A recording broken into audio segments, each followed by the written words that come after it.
Môre, dis maandag die 8de Desember en ek hoop vandag ontmoet die Here jou presies waar jy wakker geword het. Tussen jou eerste gedagtes, jou planne vir die dag, jou stil oomblik saam met hom. Soms kom hy na jou toe op maniere wat jy nie eens raak sien nie. Net soos hy vir Lot kom ontmoet het toe die son oor die vlakte begin lig gooi.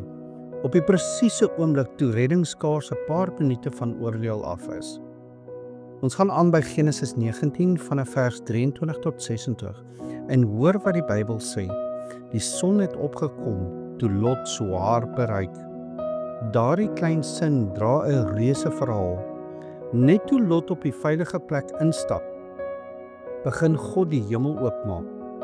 Eers vuur en toe swaal, 'n hele gebied wat onderste bo gedraai word. Te midde van hierdie dramatiese oomblik verskyn daar 'n stil hartseer sin. Maar sy vrou het agter hom omgekyk. Sy het nie teruggehardloop nie gerebelleer nie, net gekyk. 'n Kyk terug na 'n lewe wat God reeds toegemaak het. En sy word 'n pilaar van sout. 'n Prentjie van 'n hart wat nie vorentoe kan beweeg nie, as dit nog vashak aan gister. Die woord wat Moses gebruik het vir wat God met die stad gedoen het, is die Hebreëse woord hafak.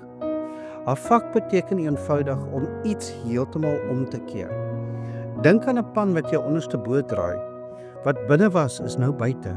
Niks bly soos dit was nie. God het die hele stad hafak omgekeer.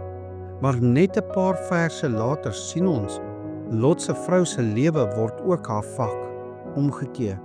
Nie deur vuur nie, maar deur 'n hart wat terugtrek in plaas daarvan om vorentoe te gaan. En Jesus, hy kom om jou hafak te maak.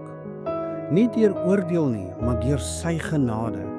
Hy draai jou lewe om, van dood na lewe, van gebrokenheid na herstel. En hierdie deel van die verhaal is diep persoonlik. God roep jou altyd vorentoe, maar soms wil jou hart nog terugkyk na 'n gewoonte wat jou vashou, na 'n plek waar jy veilig gevoel het, na iets wat jou eintlik vernietig het. En dit voel klein, dis net 'n kyk. Maar die Bybel wys vir ons, dis presies daar waar jou hart kan vries.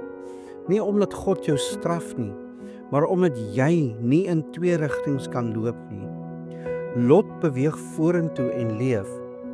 Sy vrou kyk terug en bly staan. Die les is sag, maar baie sterk. Jy kan nie die nuwe seisoen van God vasgryp, terwyl jy nog terugverlang na die oue nie. En hier kom Jesus in.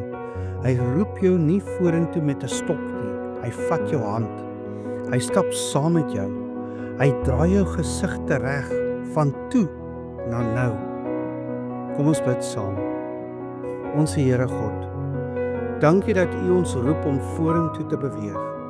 Maak ons harte lig genoeg om te luister en sterk genoeg om nie terug te verlang na dit wat ons seer gemaak het nie. Laat ons nie vassteek by ou wonde of patrone of paaie nie. Draai ons harte om, Here, hafak deur U genade. Dankie dat Jesus voor ons uitstap en ons nooi na 'n lewe wat vorentoe kyk. Ons bid dit in Jesus se naam. Amen. En onthou, jy is dalk die Bybel wat iemand vandag moet ontmoet. Moenie dat jou hart terugkyk nie, na dit wat God besig is om te genees nie. Hy is voor jou, hy roep jou, hy dra jou. Hy bou vir jou 'n toekoms wat nie in gister lê nie. Ek hoop jy het 'n geseënde maandag.